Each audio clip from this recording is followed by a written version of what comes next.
আমি গুরু বলে মানতাম, এক দাদা, সে বলেছিল যে জীবনে তুমি যে কাজটাই করো, তুমি যদি জুতো সেলাই করো তাহলে তুমি এমন জুতো সেলাই করবে যে বড় বড় আচ্ছা আচ্ছা লোক তোমার কাছে এই লাইন দিয়ে জুতো সেলাই করবে। এখন ম্যাক্সিমাম মা বাবাই একটা সন্তান কি দুটো সন্তান, কিছু দুষ্টু ছেলে মেয়ে আছে, এই একটু 11-12 কলেজ উঠে গেলে তাদেরকে পড়ায়, তারা দেখি মাইনে দেয় না দু একজন। তো আমার মনে হয়, আমি জিজ্ঞেস করি যে বাবা মাইনে দিস না কেন, তো তখন বলে স্যার বাড়িতে অবস্থা খুব খারাপ, কিন্তু দেখি হাতে বড় বড় ফোন, এবং বাচ্চাটা এটা একটা বদ অভ্যাসে পরিণত হচ্ছে। মায়েরা এটা হয়তো বুঝতে যখন পাচ্ছেন তখন হয়তো সেই বাচ্চার কাছ থেকে মোবাইলটা ফিরে নেওয়ার মতো আর সেই জায়গাটা হয়তো নেই। ছেলেবেলা থেকেই আমার পড়াশুনো, আমি সেই রকম খুব ভালো স্টুডেন্ট নয়। মোটামুটি আমি ক্লাস 8 যখন, তখন থেকে আমি দেখছি যে হয়তো পড়াশোনাটা আমার বন্ধ হয়ে যাবে। তো আমি পাশের একটা বাড়ির ছেলে, তার নাম রাহুল দত্ত, তাকেই প্রথম পড়ানো শুরু করেছিলাম 50 টাকায়। তো সেটাকে ভালোবাসার থেকেও একটা পেটের চাহিদার জন্য আমাকে টিউশনিতে লাভতে হয়েছিল। এবার ধীরে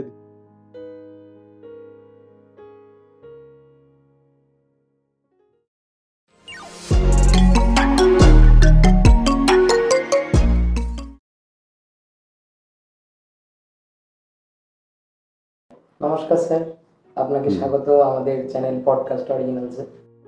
আসতে পেরে আমিও খুব আনন্দিত। টিচার্স ডে এর উপলক্ষে আপনাকে ডাকা। কেমন আছেন? খুব ভালো আছি, তোমরা কেমন আছো? আমরা খুব ভালো আছি, আপনার আশীর্বাদ। স্যার, আমার প্রথম প্রশ্ন, শিক্ষা কি? শিক্ষা শুধুমাত্র পুঁথিগত নয়, কারণ পুঁথিগতর মধ্যেই শিক্ষা আবদ্ধ নয়। শিক্ষার অনেক দিক রয়েছে, মানবিকতা, ভালোবাসা, স্নেহ, মমতা, আদর্শ, নীতি। শিক্ষার মধ্যে রয়েছে ভালোবাসা, প্রীতি, বিনয়, মানুষের প্রতি মানুষের সহৃদয়তা, এই সব কিছু মিলিয়েই শিক্ষা। ম্যাক্সিমাম ক্ষেত্রে দেখি যে শিক্ষার্থীরা, মানে ছাত্রছাত্রী যারা, তারা তাদের শিক্ষককে ভালোবাসে, সম্মান করে, কিন্তু যেহেতু একটা ভয় কাজ করে, ফলে বন্ধুত্বের যে একটা সম্পর্ক সেইটা কাজ করে না। এক্ষেত্রে শিক্ষকদের কি পদক্ষেপ গ্রহণ করা উচিত বলে আপনি মনে করেন? শিক্ষকদের প্রতি এইরকম বলার দুঃসাহস আমার নেই। তা সত্ত্বেও আমি এটাই বলবো যে আমরা যদি শিক্ষকরা ছাত্রদেরকে নিজের সন্তানের মতো ভালোবাসি, তাহলে সেই ছাত্রছাত্রী শিক্ষকের প্রতি যে ভীতি, সেটা দূর হবে, এটাই আমার মনে হয়। স্যার, আমার পরের প্রশ্ন, ছোটবেলায় আপনি পড়াশোনা কেমন ছিলেন? ছোটবেলায় তো আমি পড়াশুনো করতামই না। আচ্ছা। আমি ঘুরে বেড়াতাম, খেলতাম। তবে কি খেলতেন যখন মানে তখনকার সময়, তোমাদের সময় যে খেলাধুলা, বর্তমানে তোমাদের এখন বর্তমান সমাজ ব্যবস্থার খেলা তো সবাই internet, Facebook, mobile games, social media, বিভিন্ন গেমস, এর মধ্যেই ডুবে রয়েছে। কিন্তু আমাদের খেলার ধরনটা ছিল অন্যরকম। কিরকম স্যার? তখন মানে যেগুলো আজ মফস্বল শহর এবং শহর, এখান থেকেই খেলাগুলোর হয়তো অপমৃত্যু ঘটেছে। ডান্ডাগুলি খেলা, গুলি খেলা, লুকোচুরি খেলা। এখন ম্যাক্সিমাম মা বাবাই একটা সন্তান কি দুটো সন্তান, এবং তাদের সমস্ত উপার্জন এই বাচ্চাদের পেছনেই ঢেলে দিচ্ছে বাচ্চাকে মানুষ করবার জন্য। তাই তাদের যে দাবি দেওয়া, সেই দাবি দেওয়াগুলোর মধ্যেও মোবাইল ফোনে রিচার্জ, নেট ইত্যাদি আবদারগুলো পূরণ করতে হচ্ছে। তাছাড়াও কিছু কিছু আমি দেখি, কিছু দুষ্টু ছেলে মেয়ে আছে, এই একটু 11-12 কলেজ উঠে গেলে তাদেরকে পড়ায়, তারা দেখি মাইনে দেয় না দু একজন। তো তাদের হাতে এরকম বড় বড় একটা একটা করে মোবাইল দেখি। তো আমার মনে হয়, আমি জিজ্ঞেস করি যে বাবা মাইনে দিস না কেন? তো তখন বলে স্যার বাড়িতে অবস্থা খুব খারাপ, ওর জন্য দিতে পারছি না। কিন্তু দেখি হাতে বড় বড় ফোন এবং রীতিমতো নেট তাদের আছে। তাহলে কি স্যার মিথ্যে বলছে? কিছু দুষ্টু ছেলে মেয়ে আছে হয়তো মাস্টারমশাইয়ের মাইনে না দিয়ে সেটা দিয়েই রিচার্জ করে নিচ্ছে, এরকম দেখা যায়। স্যার আপনার মতে এই মোবাইলের যে অ্যাডিকশান হচ্ছে, এখান থেকে এই টিনেজার্সরা কি করে মুক্ত পেতে পারে? এটা একটা বড় প্রশ্ন। কারণ আমার মনে হয়, আমি অত অভিজ্ঞ নই, সাধারণ একজন প্রাইভেট শিক্ষক। তোমার এই যে প্রশ্নটা, যে এর থেকে কি বেরিয়ে আসা সম্ভব বা কোনো কি উপায় আছে, সেখানে দাঁড়িয়ে আমি একজন প্রাইভেট গৃহশিক্ষক, সেখানে আমার এত পরিধি জ্ঞানের নেই। তবে আমার সামান্য জ্ঞান থেকে যেটুকু বলবো সেটা হচ্ছে, যদি কেন্দ্রীয় সরকার এরকম একটা আইন বা এরকম একটা নিয়ম নিয়ে আসে যে মোবাইল ব্যবহার করতে গেলে তার নিজস্ব একটা পাসওয়ার্ড থাকবে এবং একটা নির্দিষ্ট সীমা থাকবে যে এই সময় সেই পাসওয়ার্ড খুলে তবে ব্যবহার করতে পারবে। কিন্তু এর মধ্যেও জটিলতা আছে। হয়তো এর মধ্যে কিছু ছেলেমেয়ে আছে যারা খুব তাদের প্রয়োজন, তারা পড়াশোনার জন্যই তাদের মোবাইল বা ল্যাপটপ তাদের ব্যবহার করতে হয়। তো সেখানে দাঁড়িয়ে সবার আগে দরকার মা বাবাকে এই বিষয়ে ওয়াকিবহাল হওয়ার দরকার, এবং ছেলেমেয়েরা কোন পথে এগোচ্ছে দিনের শেষে মোবাইলটা নিয়ে সেগুলো একটু চেক করা। তাহলে মনে হয় অনেকটাই হয়তো এর হাত থেকে বাচ্চাগুলোকে। স্যার এর জন্য আমি মনে করি যে বাবা মারা অনেকটা দায়ী। কারণ আমি দেখেছি যে একটা 3 বছরের মেয়ে, একটা 3 বছরের ছেলে হোক, তারা পর্যন্ত না আমার ছেলে মেয়ে ভাত খায় না ফোন না দেখলে। এবার একটা 3 বছরের বাচ্চা, 4 বছরের বাচ্চা ফোন দেখতে দেখতে খাচ্ছে। এই যে ব্যাড হ্যাবিটটা তৈরি হচ্ছে, এটা অ্যাকচুয়ালি হয়েছে, এটা আমি বলবো এটা আবার আর একটা অন্যরকম কারণ আছে। কারণ এখন সকলেই আমরা দেখি ছোট পরিবার, মা বাবা সন্তান, কিন্তু আমরা পূর্বে যদি যাই যে একান্নবর্তী পরিবার, সেখানে একটা মায়ের 2টো 3টে 5টা 7টা সন্তান হতো এবং তাদের দেখভাল করবার জন্য বাড়ির অন্যান্য সদস্যরাও প্রচুর থাকতো, তাদের ধরার সময় থাকতো। কিন্তু মা তখন তাদের কাছে দিয়ে তার যে পারিবারিক যে কাজগুলো সেগুলো করতে পারতেন। তো আমার মনে হয় এই একটা দিক রয়েছে যেগুলোর জন্য মা তার কাজটা করবেন, কি করবে, বাচ্চাটা তো দেওয়ার কোথাও নেই, তাই হয়তো ফোনটা দিয়ে তাকে দিয়ে অন্তত সে নিজের কাজটা করছে। কিন্তু মার অজ্ঞাতসারে যে বাচ্চাটা এটা একটা বদ অভ্যাসে পরিণত হচ্ছে, মায়েরা এটা হয়তো বুঝতে যখন পাচ্ছেন তখন হয়তো সেই বাচ্চার কাছ থেকে মোবাইলটা ফিরে নেওয়ার মতো আর সেই জায়গাটা হয়তো নেই। কোন সময় থেকে আপনার পড়াশোনার প্রতি একটা আগ্রহ তৈরি হয়? ছেলেবেলা থেকেই আমার পড়াশোনা, আমি সেই রকম খুব ভালো স্টুডেন্ট নয়, পড়াশুনো করতাম। একান্নবর্তী পরিবারে অনেক সদস্য, তো বাবা কাজ করেন, 2 দাদা কাজ করেন, পরিবারে প্রায় 8-9 জন মানুষ। স্বাভাবিকভাবে সাধারণ কাজ করে 3 মুঠো 3 বেলা অন্যের সংস্থান ছিল না। তো সেই জায়গার দিকে দাঁড়িয়ে পড়াশোনাটা অনেকটা কষ্টের ছিল। তার মধ্যে থেকেও পড়াশোনাটা কিছুটা চালিয়ে গেছি। মোটামুটি আমি ক্লাস 8 তখন থেকে আমি দেখছি যে হয়তো পড়াশোনাটা আমার বন্ধ হয়ে যাবে। তো আমি পাশের একটা বাড়ির ছেলে, তার নাম রাহুল দত্ত, তাকেই প্রথম পড়ানো শুরু করেছিলাম 50 টাকায়। স্যার এটা কত সালের কথা? এটা হচ্ছে আমি মাধ্যমিক দিয়েছি 99। আচ্ছা। মানে 1999। আর আমি এটা 97 সাল, 97 হ্যাঁ 97 থেকে 27-28 বছর হ্যাঁ, আমি আমার টিউশনিতে হাতে খড়ি। তো সেটাকে ভালোবাসার থেকেও একটা মানে কি বলবো, পেটের চাহিদার জন্য আমাকে টিউশনিতে লাভতে হয়েছিল। এবার ধীরে ধীরে ধীরে ধীরে দেখেছিলাম যে টিউশনিটা আমাকে করতে হবে, না করলে আমার পড়াশোনা থাকবে না। তার থেকেও বড় কথা, সেই টিউশনি থেকেও কিছু অর্থ আমার সংসারেও কাজে ব্যবহার করতে পারতাম। এমন একটা সময় আসে যখন আমি 11-এ উঠেছি, 2000 বন্যা, চারিদিকে হাহাকার। তো সেই সময় দাঁড়িয়ে মানে টিউশনি করে আমাকে আমার পরিবারের জন্য চালের ব্যবস্থা করতে হতো, না হলে আমাদের সকলের মানে খাবার জুটতো না, এরকম একটা ব্যাপার। আমার একটা কথা খুবই মনে পড়ে যায় ছোটবেলায়। আমি এখন দেখি ছেলেমেয়েরা কি পরিমাণে অর্থ মানে ব্যয় করছে নিষ্প্রয়োজনে, অপব্যয় করছে। খাবার প্রচুর পরিমাণে, এই যে বিভিন্ন রকম অনুষ্ঠানগুলো হয়, বিভিন্ন মানুষ অনুষ্ঠান করেন অনেক আড়ম্বরপূর্ণ করে, অনেক খাবার নষ্ট হয়।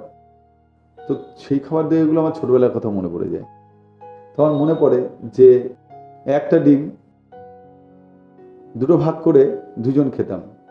তো দেখি মা হঠাৎ সেই মানে ডিম, আমরা 8 জন, কিন্তু ডিম 4টে আনলে হয়ে যায়, কিন্তু সেই 4টে ডিম কেনার মতো পয়সা নেই। তো মা দেখতাম 2টো ডিম আনতো, এনে ওটাকে ভাজা করে ঝোলের সাথে দিত। তাহলে একটা সুবিধা ছিল। এরকম সুবিধাটা হচ্ছে ওই ভাজা ডিমটাকে 4টে ভাগ করা যেত, যেটা সিদ্ধ ডিমকে 2টো ভাগ। এরকম ভাবে যাত্রাটা শুরু, ধীরে ধীরে ধীরে ধীরে। তারপর ভেবেছি যে বাবার তো অর্থ নেই, আমাকেই দাঁড়াতে হবে, হয় সরকারি চাকরি করতে, নতুবা এই পেশাটাই বেছে নিই। তো যাই হোক, সরকারি চাকরির জন্য অনেকটা পরিশ্রম করেছিলাম, কিন্তু হয়তো অতটা দিতে পারিনি। টিউশনি করে আবার এসে নিজের পড়াশোনা, কারণ অ্যাকচুয়ালি এই স্কুলের যে পড়াশোনা তার সঙ্গে চাকরি পড়াশোনার একদম মানে আকাশ পাতাল পার্থক্য। এর সঙ্গেও যদি কেউ বলে যে ওটা যে ভালো ছিল স্কুল লাইফে, এটা একদম ভুল, কারণ ওর পড়াশোনাটা একদম আলাদা। সেই সময় আমি পুরোটাই ডুবে আছি আমার খাবারের জন্য।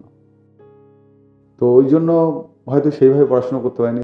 তারপরেও 2014 প্রাইমারিতে বাড়ি দিয়েছিলাম। তার স্যার একটা কথা বলবো, সেই সময় আপনার মানসিক পরিস্থিতিটা কি ছিল?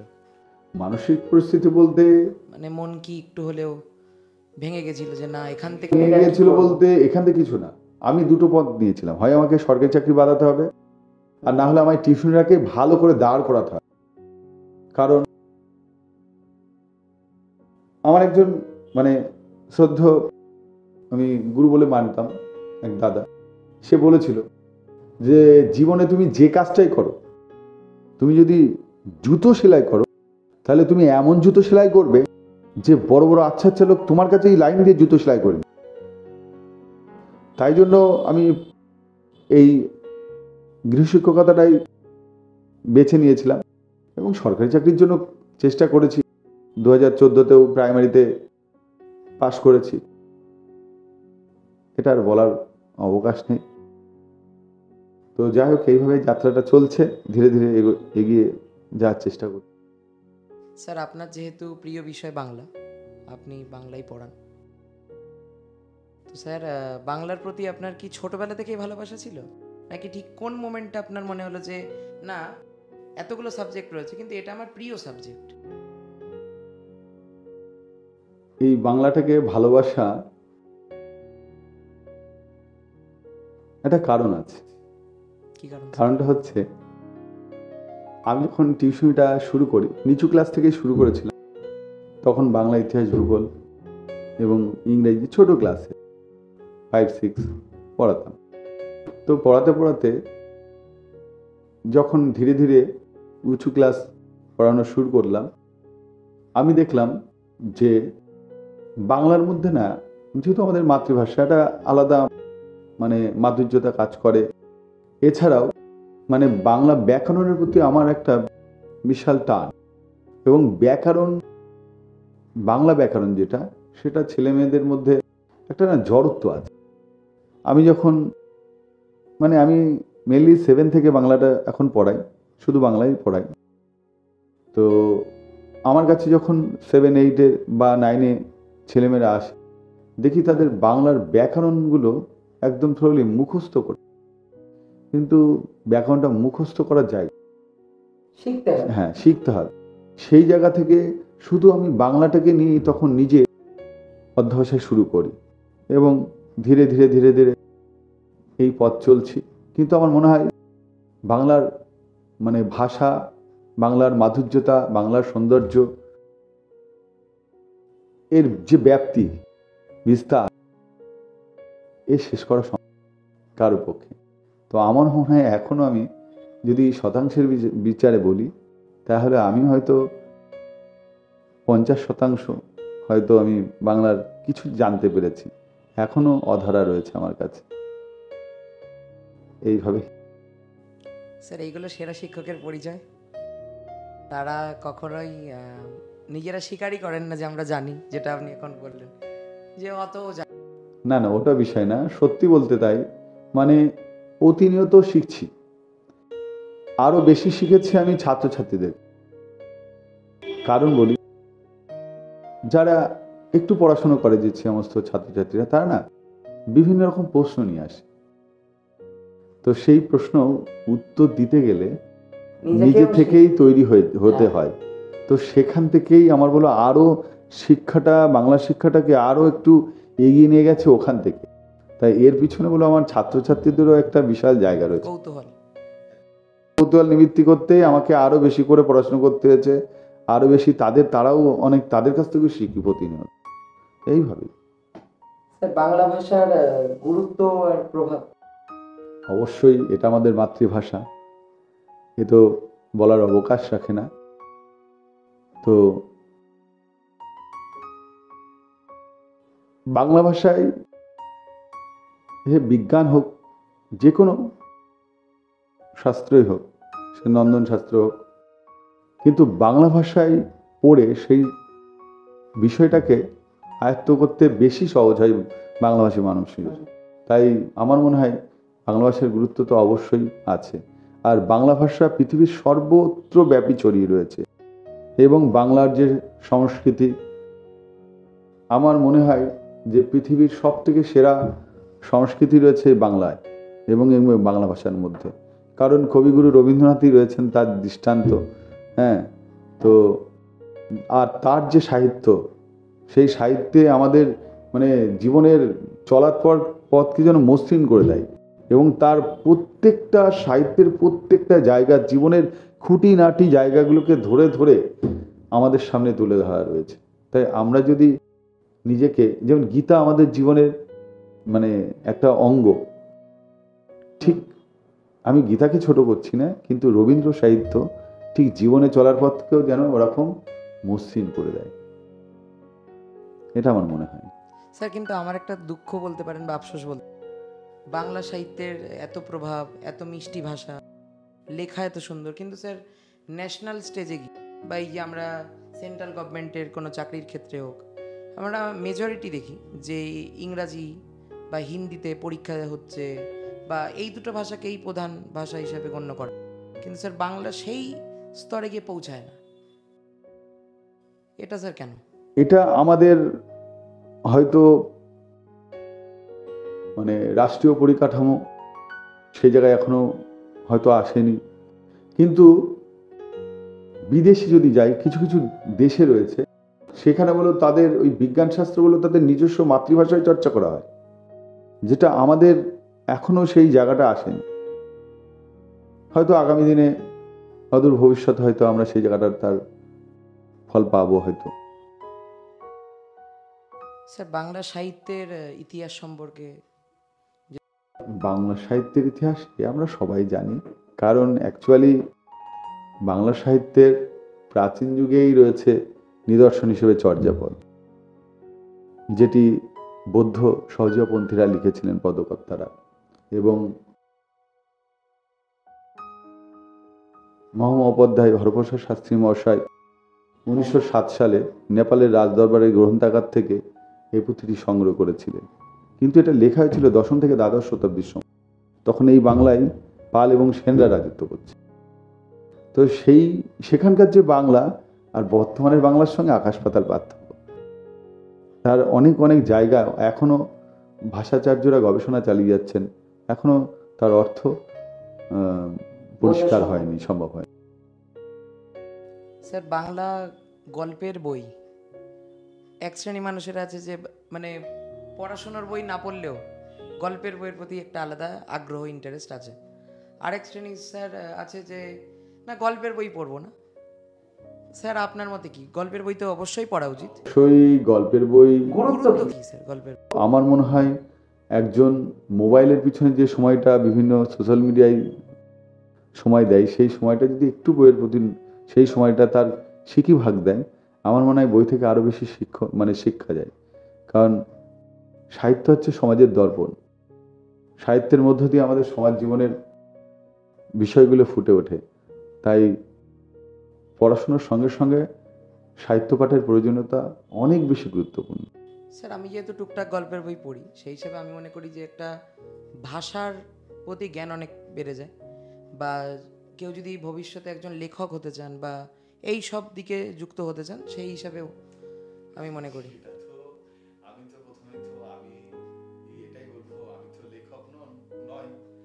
তবু স্যার আপনার যথেষ্ট জ্ঞান। লেখক হতে গেলে কি দরকার এটা আমার একদম অজ্ঞাত। আমার মনে হয় যে একজন লেখক হতে গেলে সামাজিক, রাজনৈতিক যে প্রেক্ষাপট, ঐতিহাসিক প্রেক্ষাপট, এগুলো সম্পর্কে একটা স্বচ্ছ ধারণা থাকার দরকার আছে, এবং প্রচুর প্রচুর সাহিত্যিকদের বই পড়া উচিত। অনেক তথ্য, অনেক জ্ঞান, অনেক লেখার ধরন অর্জন করে। স্যার, একজন প্রকৃত মানুষ হওয়ার জন্য কি গুণের প্রয়োজন? কাকে আমরা একজন প্রকৃত মানুষ বলতে পারি? মানুষ এর সংজ্ঞা যদি বলতে হয়, যার মান এবং হুঁশ আছে, সে হচ্ছে প্রকৃত মানুষ। একজন ছাত্র, সে অনেক উচ্চশিক্ষায় শিক্ষিত, সে শুধুমাত্র তার পড়াশোনার মধ্যে আবদ্ধ, হয়তো বাইরের জগৎ সম্পর্কে সে কিছুই জানে না। এরকম কিছু স্টুডেন্ট, ছাত্রছাত্রীরা আছে, কিন্তু দেখা যায় লোকহিতকর কাজে তাদেরকে খুঁজে পাওয়া যায় না। কিন্তু এমন দুষ্টু ছেলেমেয়েও আছে যারা পড়াশোনায় হয়তো খুব ভালো নয়, কিন্তু যখনই কোনো সময় সমাজ, দেশ, প্রতিবেশী, বন্ধু কোনো বিপদের মধ্যে পড়েছে, সর্বপ্রথমে তারাই বলে আগে তাদের উপস্থিতি জানে, এবং সব কিছু ভুলে গিয়ে তারাই বলে এগিয়ে আসে। তাই প্রকৃত মানুষ শুধু শিক্ষকতার যোগ্যতা দিয়ে বিচার করা যাবে না। একজন প্রকৃত মানুষ হতে গেলে সব গুণগুলোই বর্তমান থাকা উচিত। স্যার, পড়াশোনায় ভালো একজন ছাত্র নাকি মানসিক দিক থেকে উইথ গুড কোয়ালিটিস, কোন ছাত্রকে আপনি বেশি স্নেহ করেন বা মন থেকে পছন্দ করেন? এটা তো বলার কিছু নেই, কারণ স্টুডেন্ট মানেই হচ্ছে সন্তান, তাই না? সেই স্টুডেন্টটা কেউ পড়াশোনায় খুব ভালো হতে পারে, কেউ মিডিয়াম হতে পারে, কেউ লোয়ার কোয়ালিটিও হতে পারে। তো স্টুডেন্টগুলো সবাই সমান একজন শিক্ষকের কাছে। তো সেই স্টুডেন্টের ভালোবাসার দিক যদি বিচার করতে হয়, তাহলে একজন মায়ের কাছে তার প্রত্যেকটা সন্তানই সমান, এবং ভালোবাসা সব কিছু। তো হাতের এই যে 5টা আঙুল, যে আঙুলটাই কাটুক না কেন সেটাই ব্যথা লাগবে। তো আমার কাছে স্টুডেন্টগুলো এরকম টাইপেরই। স্যার একটা বয়সের পর, মানে ধরুন ক্লাস 7 থেকে শুরু করে মোটামুটি টিনেজার্সের টাইমে সঙ্গ যেটা আমরা বলি বা বন্ধুত্ব, মানে সঙ্গ দোষে অনেক খারাপ কিছু কেউ ঘটিয়ে ফেলছে, কেউ আবার একটা ভালো সঙ্গের জন্যই তুলনামূলক হয়তো পড়াশোনায় অতটা ভালো না, কিন্তু সে দারুণ একটা জায়গায় পৌঁছে গেল। এখানে সঙ্গ বা বন্ধুত্বটা ম্যাটার করে। কিন্তু স্যার এই যে কিভাবে বন্ধুত্বর বিষয়টা যদি আপনি বলেন। অ্যাকচুয়ালি এই যে সংঘ যে বিষয়টা, তো আমি আমার নিজের জীবন দিয়ে যদি বিচার করি, আমার এই জীবদ্দশায় আমি সমস্ত মানুষের সঙ্গে মিশেছি। একজন রাজনীতিবিদ, একজন চোর, ডাকাত, পুলিশ, লেখক, শিক্ষক, ডাক্তার, সবার সাথে মিশেছি। সবার সাথে মেশার দরকার আছে, কারণ প্রত্যেকটা মানুষের মধ্যে কিছু না কিছু সহজাত ভালো গুণ থাকে। তো সেই ব্যক্তিটি যদি তাদের সেই ভালো গুণগুলো নিতে পারে এবং সেগুলো জীবনের চলার কাজে লাগাতে পারে, তাহলে তারা অনেক বেশি উপকৃত হয়। তো বাজে সঙ্গদেশে মেশাটার মধ্যে দেখতে হবে যে সেই বাজে জিনিসটা আমি গ্রহণ করছি কিনা। কিন্তু স্যার ম্যাক্সিমাম কি হয় মানে টিনেজার্সদের মধ্যে, যে তখন ওই বয়সে মানে 14, 15, 16 এই বয়সে এসে বোঝা যায় না যে কে ভালো বন্ধু, না সেই বিষয়ে আমি অনেক বলবো, সময় আছে কেউ তোল্লাই দিচ্ছে, ভাই ভাই এটা কর, না তারা সেটা করছে, কিন্তু পরে গিয়ে এই জায়গার থেকে হ্যাঁ যখন আমাদের একটা প্রাপ্তবয়স্ক আছে তখন আমরা নিজেরাই নির্ধারণ করতে পারি যে কোনটা ভালো কোনটা খারাপ। তো সেই যে বয়সটা 14-15 বছর থেকে শুরু, এই জায়গাটা সবার আগে মা বাবাকে গাইড করতে হবে, বিশেষ করে মাকে, যে আমার বাচ্চাটা কার সাথে মিশছে, তার বাড়ি কোথায়, সে কেমন ধরনের, এবং সেই সন্তানের মতো মানে সেই বন্ধুটার সঙ্গে মিশতে হবে সেই মা বাবাকে, এবং নিজের সন্তানকেও মিশতে হবে। হ্যাঁ, তাহলেই ছেলেটি আমার কোন পথে এগোচ্ছে বোঝা যাবে।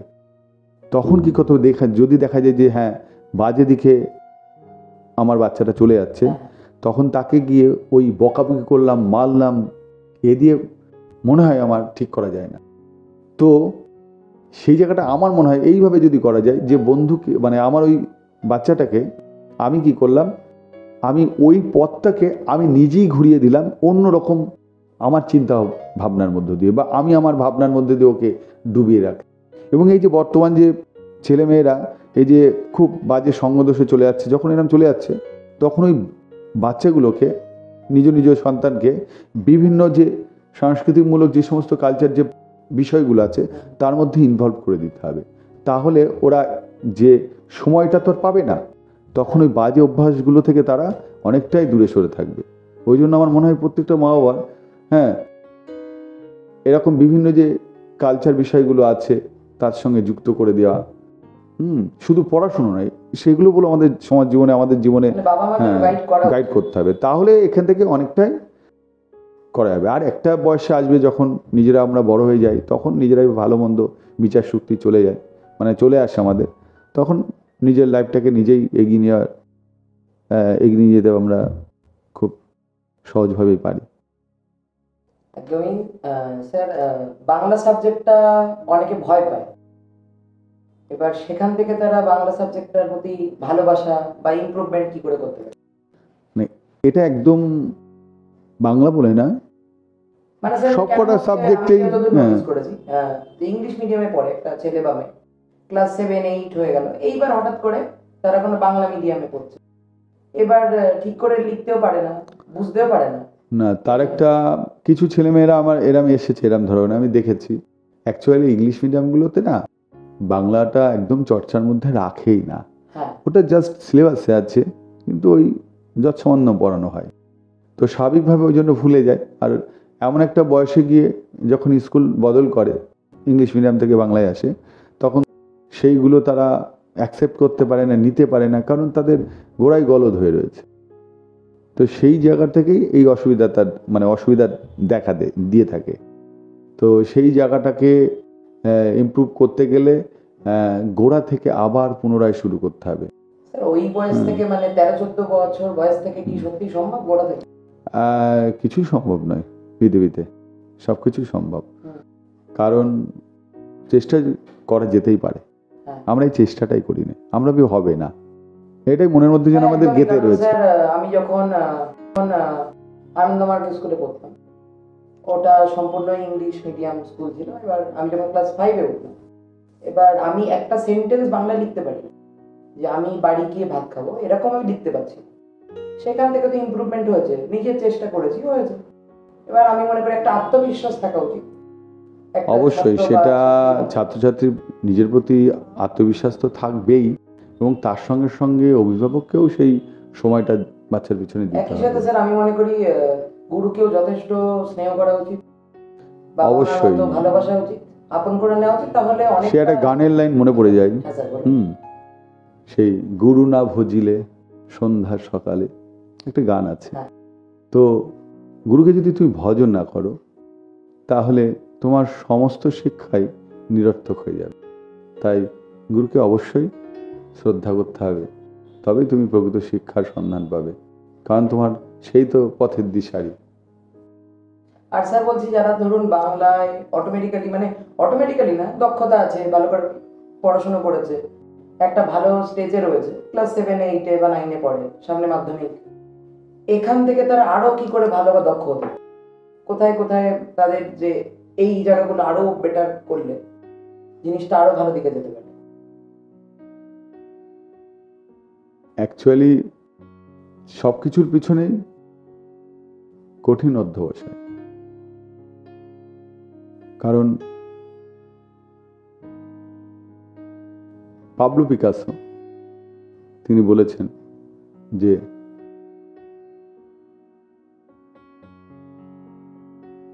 পরিশ্রমই হচ্ছে সাফল্যের মূল চাবিকাঠি। তো পরিশ্রম না দিলে কখনোই সাফল্যের শিখরে ওঠা যায় না। স্যার অনেক ভালো স্টুডেন্টের মধ্যে আমি দেখেছি, আমার সহপাঠী ছিল বা জুনিয়রদের মধ্যে আজকাল দেখি, সিনিয়রদের তো দেখেইছি, অনেকে আছে যে টেক্সচুয়াল পার্টটা খুব ভালো করে পড়ে, কিন্তু ব্যাকরণের যে বিষয়গুলো ঠিক রপ্ত করতে পারেন, যেটা আপনি প্রথমে পডকাস্টের শুরুতে বলছিলেন যে মুখস্থ করে। এইখান থেকে কি শিক্ষকের ভূমিকা, নাকি যে তাদের যেটা বললেন যে কঠিন অধ্যবসায় করলে হয়ে যায়? বাংলা ব্যাকরণটা একদম শিক্ষণীয় বিষয়, সেগুলো শেখার জিনিস। মুখস্থ বিদ্যায় রপ্ত হয়তো কিছুদিন মনে থাকবে, কিন্তু একটা সময় ভুলে যাবে। তো বাংলা ব্যাকরণটা ধরে ধরে শিখতে হয়, যেরকম অঙ্ক আমরা শিখি সূত্র ফেলে ফেলে, ঠিক বাংলা ব্যাকরণটাও ওরকম শেখার জিনিস, ওরা কখনোই মুখস্থ করে রপ্ত। স্যার এমনি ব্যাকরণের বিষয়টা কার জোর বেশি দিতে হয়, শিক্ষকের নাকি স্টুডেন্টের? উভয়, কারণ শিক্ষককেও সেই প্র্যাকটিসটার মধ্যে ছাত্রদেরকে রাখতে হবে।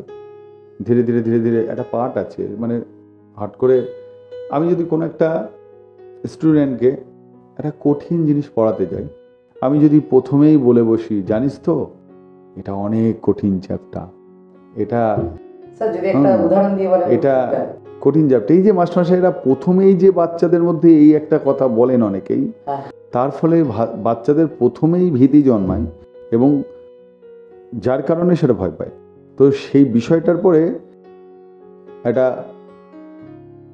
প্রাথমিক ধারণা তাদেরকে দিতে হবে, এবং সেটা কঠিন হলেও বাচ্চাদের কাছে বলতে হবে এটা না অনেক সহজ চ্যাপ্টার, জানিস তো এটা কঠিন লাগে কিন্তু কঠিনই নেই, এর মধ্যে কিচ্ছু কঠিন নেই, অনেক সহজ। এই যে বলাটা তাদের মনটাকে আরও যেন শেখার প্রতি আগ্রহ তাদের বেড়ে যাবে।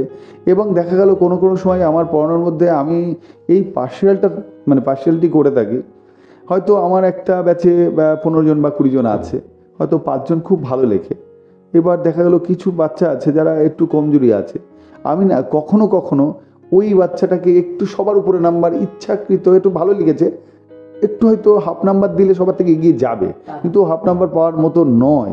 আমি তখন তাকে হাফ নাম্বারটা দিই এই কারণ তার মনোবলটা বেড়ে যায় যে আমি আজকে ক্লাসের সব থেকে সেরা ভালো স্যারের কাছে পড়া দিয়েছি, নেক্সট দিন আমাকে দিতে হবে। আমরা যদি এই অনুসরণটা করি তাহলে অবশ্যই ছাত্রছাত্রীরা পড়াশোনার প্রতি আগ্রহ পাবে এবং তারা ভালো করে পড়াশোনা করবে, এটা আমার মনে হয়। স্যার, যেহেতু আপনি বাংলা শিক্ষক, তো বাংলা নিয়ে আরেকটা প্রশ্ন করছি। সিলেবাসের যে বিষয়টা, যে একটা তো মেন বুক হয়, আমি বাংলা মিডিয়ামের কথা কেন বলছি, তা বাদে একটা গল্পের বই হয়, টেক্সচুয়াল, ছোট বয়সের সাথে সাথে আমরা হজবরল করছি, অন্যান্য পদের পাঁচালী করছি, প্রফেসর শঙ্কুর ডায়েরি, এছাড়া আমরা ব্যাকরণের বই পড়ছি, এছাড়া এক্সেট্রা সহায়িকা তো অনেকে পড়ে, অনেকে পড়ে না, একটা তাদের শিক্ষকদের পার্সোনাল চয়েস।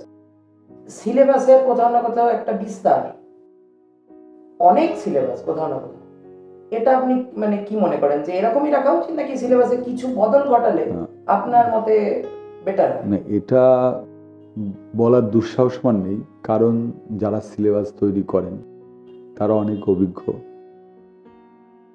এবং সেখানে শিশু শিক্ষাবিদরা থাকেন, সমাজতাত্ত্বিকেরা থাকেন, নানা ধরনের মানুষেরা থাকেন। তো অবশ্যই তারা ভাবনা চিন্তা করে সিলেবাসটা করে থাকেন। তৎসত্ত্বেও একটু আমাদের ভাবতে হবে নতুন করে, হ্যাঁ, কারণ যুগ পাল্টাচ্ছে, যুগের সঙ্গে সঙ্গে আধুনিকতা আসছে, তার সঙ্গে সিলেবাসটাকে আর একটু মডিফাই করতে হবে। মনে হয় যে বর্তমান যে সমস্ত বিষয়গুলো আমাদের সামনে ঘটে চলেছে সেগুলোকে একটু আপডেট করে নিয়ে আসা সিলেবাসের মধ্যে। তারপরে এই যে আমাদের সব থেকে বড় যে জিনিসটা, আমি তো বাংলার টিচার, ওই জন্য হয়তো অতটা আমি ব্যাখ্যা করতে পারবো না। এই যে আমাদের 7, 8, 9 পরে এই যে আমাদের সায়েন্স বিষয়ের যে বিভিন্ন বিজ্ঞান বিষয়ক যে চ্যাপ্টারগুলো, হরমোন বিষয়ক চ্যাপ্টার, জনন চ্যাপ্টার, এইগুলো না বাচ্চাদের মধ্যে একটা কিউরিসিটি জন্মায় এবং আমরা ওগুলোকে বড়রা সবাই একটু অ্যাভয়েড করি, বাচ্চারাও একটু লজ্জায় পড়ে। আমরা যারা পড়াই বিজ্ঞান বিভাগগুলো, আমরা হয়তো সেরকমভাবে খোলামেলা আলোচনা করি না, তার ফলে বাচ্চাগুলোর মধ্যে না একটা কিউরিসিটি জন্মে যায়। এবং ওই জন্ম থেকেই বলো এই বর্তমান সমাজ ব্যবস্থায় যে সমস্ত খারাপ চিত্রগুলো আমাদের সামনে আসছে, যে বিভিন্ন রকম খারাপ যে পিপাসা মানুষগুলোর মধ্যে দেখা দিচ্ছে, এগুলো একটা কারণ।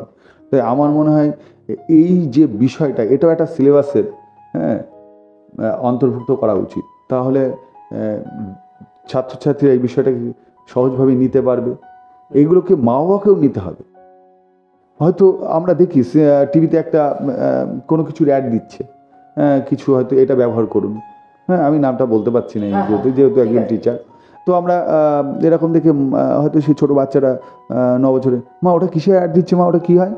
মা তখন বলছে ওটা একটা বেলুনের অ্যাড দিচ্ছে। হ্যাঁ, তো স্বাভাবিকভাবে ওটাকে ওই বয়সে না হলেও পুরোপুরি যদি না বলা যায়, যদি মানে পুরোপুরি ওপেন না বলা যাও, অন্তত ধারে কাজ দিয়ে বাচ্চাটাকে অন্তত কিছু সেই জায়গাটাকে অন্তত বুঝিয়ে দেওয়ার দরকার। পুরোপুরি বলা সম্ভব না, একজন মায়ের কাজ, মা একজন তার পুত্রকে ডাইরেক্ট বলা যায় না, মানে বলতে পারেন অনেক বাধ্যবাধকতা থাকে, কিন্তু যতটা সম্ভব তাদেরকে ওপেনলি সামনে নিয়ে আসতে হবে। এই জায়গাগুলো করলে আমার মনে হয় খুব ভালো হয়। স্যার, মাধ্যমিক নিয়ে একটু কথা বলি। মাধ্যমিকের অনেকের ইচ্ছা থাকে, যাদের ফেভারিট সাবজেক্ট বা যাদের ফেভারিট সাবজেক্ট, যে ভালো ফল করব, ভালো নাম্বার তুলব। তো স্যার, বাংলার ক্ষেত্রে যদি বলি যে একটা ভালো নাম্বার, যে কেউ চায় আমি, আজকাল তো 99ও সম্ভব।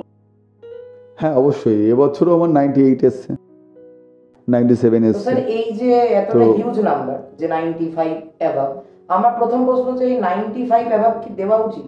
কারণ আপনাদের সময় মেবি ছিল না এরা এত। না, আমাদের সময় তো মানে কল্পনাতীত, আমরা ভাবতেই পারি না। এবং আমাদের রেজাল্ট বর্তমান রেজাল্টের পাশে দাঁড় করালে লজ্জা। না, এটা একদম প্রশ্নের যে পরিকাঠামো তার ভিত্তিতে অবশ্য নাম্বারটা আসছে। আর নাম্বার যেটা আসছে, যেটা তাল মিলিয়ে সরকারি চাকরির ক্ষেত্রে আমাদের যে রেজাল্টের বিষয়টা রয়েছে, নম্বরের পার্সেন্টেজ, তাই জন্য অন্যদের থেকে আমরা পিছিয়ে যাচ্ছি। সেই কারণে হয়তো নাম্বার বিভাজনগুলো এইভাবে নিয়ে আসা হয়েছে। না হলে আমরা আমাদের রাষ্ট্রীয় স্তরে আমরা গিয়ে পরীক্ষার্থী, আমরা বাংলা মিডিয়ামের ছাত্রছাত্রীরা সেখানে পিছিয়ে যাচ্ছে, সেই দিক থেকে আমি সাপোর্ট করব। আর তোমার যে নাম্বার যে বিষয়টা, হ্যাঁ, এই নাম্বার যে বিষয়টা বেশি পাওয়ার যে উপায়টা, সেটা বলবো এখন অ্যাকচুয়ালি আমি দেখি চারিদিকে, মানে আমি বর্তমানে মোটামুটি এই জায়গাটা একটু ধরে রাখার চেষ্টা করছি। বর্তমানে আমি দেখি আমি কাউকে অসম্মান করছি না, সবাই আমার প্রণম্য, শ্রদ্ধার এবং যথাযথ স্থান জায়গা বিশেষ। এবং দেখি একটা নোট ভিত্তিক প্রচলন চলেছে, নোট দিতে হবে, স্যার নোট দেয়, একটা কমন মানে এই যে একটা ধারাবাহিকতা চারিদিকে এরকম একটা চলছে, এর ফলে আমার মনে হয় হারিয়ে যাচ্ছে অ্যাকচুয়ালি প্রকৃত যে অনুশীলন শিক্ষা। ওখান থেকে যে আমাদের যে সিলেবাসটা করেছি, তো আমাদের নাম্বারের জন্য নয়, তো ওখান তো আমাদের শিখতে হবে। তো আমরা এরকম কিছু নির্দিষ্ট প্রশ্ন আমরা পড়ে যাচ্ছি, এটা একটা মারাত্মক, হ্যাঁ এটা একটা মারাত্মক খারাপ জায়গা। আমার মনে হয় নোট বিষয়টা যেটা, ওটা অবশ্যই তার একটু গুরুত্ব আছে। হয়তো কোনো ছেলেমেয়ে হয়তো ভালো করে গুছিয়ে লিখতে পারে না, স্যার একটু গুছিয়ে দিলে ঠিক আছে, কিন্তু টেক্সট ইজ বেস্ট, টেক্সটের পরে কিছু হয় না। কোনো ছাত্র যদি টেক্সটটা তার খুঁটিয়ে ভালো করে পড়া থাকে, তার কোনো প্রশ্নই আনকমন থাকে না। কিন্তু আমরা সেই দৌড়ে চলেছি অভিভাবকরা, আমরা মনে করছি বাবা ওই স্যার নোট দেন, ভাষা এত। কিন্তু আমি একটা প্রশ্ন রাখতে চাই চ্যানেলের মাধ্যমে। প্রশ্নটা হচ্ছে, ওই আছেন সারা পৃথিবীব্যাপী সব স্যাররাই, আমি কোনো স্যারকেই হেয় করছি না বলো, সবাই আমার প্রণম্য। তো সেই জায়গায় দাঁড়িয়ে এই যে নোটটা আমি লিখে দিই, 90% ছেলেমেয়েরা কি সেই নোটটাই হুবহু খাতায় লিখে আসতে পারে? আমার তো মনে হয় না কখনো লিখে আসতে পারে। তাহলে তার নিজের ভাষাটাই পরিভাষা ব্যবহার করে, তাই না? এটা আমার মনে হয়েছে। হয়তো তাহলে আপনি বলছেন যে যদি নোটই, আমি একটা নোট যদি আমার 100 জন ছাত্রকে দিই, 100 জনের মধ্যে হয়তো একজন আমার নোট হুবহু লিখলো, বাকি 99 জন কখনোই পারবে না। এবার এই 99 জন স্টুডেন্ট 99 ভাবে সেটা লিখবে। এবার আপনি বলছেন তাহলে তারা টেক্সটটাই পড়ুক, টেক্সটটা পড়ে নিজেদের মতো, এবং টেক্সটটা পড়িয়ে তার সঙ্গে বিভিন্ন ধরনের কোশ্চেন তাদের সামনে তুলে দিয়ে তাদেরকে বাড়িতে দেওয়া, যে তোমরা এরপরে প্রশ্ন উত্তরটা করে নিয়ে আসো। তার ফলে বাচ্চারা বেশি তৈরি হয়, এবং যে কোনো স্কুলে যে ধরনের যে বোর্ডের যে প্রশ্ন আসবে, তারা সেই প্রশ্নটাই সিক্সার করবে, মানে বাউন্ডারি করবে। এটা আমার বিশ্বাস আছে যে নোট ভিত্তিক তো আছে, তা বাদে সহায়িকার একটা প্রচলন, এর আগে ছাত্র বন্ধুর যেটা, হ্যাঁ ওই সেটা সহায়িকা বলি আমরা বিভিন্ন। তো স্যার সহায়িকা কি পড়া উচিত? না, সহায়িকার গুরুত্ব অবশ্যই আছে, কারণ সহায়িকায় কি হয়, একজন স্যার যেই হোক না কেন একটা টেক্সট পড়ানোর পরে বিভিন্ন কোশ্চেন করে দেন, ঠিক আছে, কিন্তু বিভিন্ন সহায়িকায় বিভিন্ন যারা লেখেন তারা বিভিন্ন ধরনের কোশ্চেন তুলে দেন, সেই কোশ্চেনটা ভ্যারাইটিস কোশ্চেন হয়, সেখান থেকে আমরা লাভবান হই ছাত্রছাত্রীরা। সেই জন্য অবশ্যই সহায়িকার তো অবদান অবশ্যই অনস্বীকার্য। স্যার মাধ্যমিক এবং উচ্চ মাধ্যমিক পরীক্ষার ক্ষেত্রে সমস্ত সাবজেক্টে একটা প্যাটার্ন থাকে, যে এরকম একটা প্যাটার্নে লিখলে সঠিক লিখতে হবে অবভিয়াসলি, বাট এরকম একটা প্যাটার্নে লিখলে 90 আপ ওঠে। তো স্যার প্যাটার্নটা যদি একটু বলে দেন, যাতে আমাদের ভিডিওটা যারা দেখছে। এবার বিষয়টা হচ্ছে, আমি তো বাংলা পড়াই, তো আমি বাংলা বিষয়টাই বলতে পারবো। তো সেখানে আমার মনে হয় যে আমরা এটা বিশ্বাস করি অনেকেই, যে হয়তো অনেক জটিল শব্দ ব্যবহার করলে, গুরুগাম্ভীর্য হলে মনে হয় খুব ভালো নাম্বার হয়, ভাষার কঠিন কঠিন প্রয়োগ হলে ভালো নাম্বার হয়। আমার একদম আমি বলবো এটা একদম ভুল ধারণা। আমাদের মূল তথ্য ঠিক থাকবে। ঠিক আছে স্যার, আপনাকে অসংখ্য ধন্যবাদ আমাদের এই পডকাস্ট চ্যানেলে আসার জন্য। খুব ভালো লাগলো, বাংলা নিয়ে অনেক কিছু শিখলাম, জানলাম, বুঝলাম, দর্শকের অনেক ভালো লেগেছে। আমন্ত্রিত করার জন্য তোমাদের চ্যানেলকে তোমাদেরকে অনেক ধন্যবাদ জানাই, আর আমার অনেক শুভকামনা রইল, তোমরা অনেক এগিয়ে যাও, আশীর্বাদ করবেন স্যার। অবশ্যই, সবসময় আশীর্বাদ তোমাদের সঙ্গেই আছে, এগিয়ে চলো। ভালো থাকবেন স্যার, নমস্কার।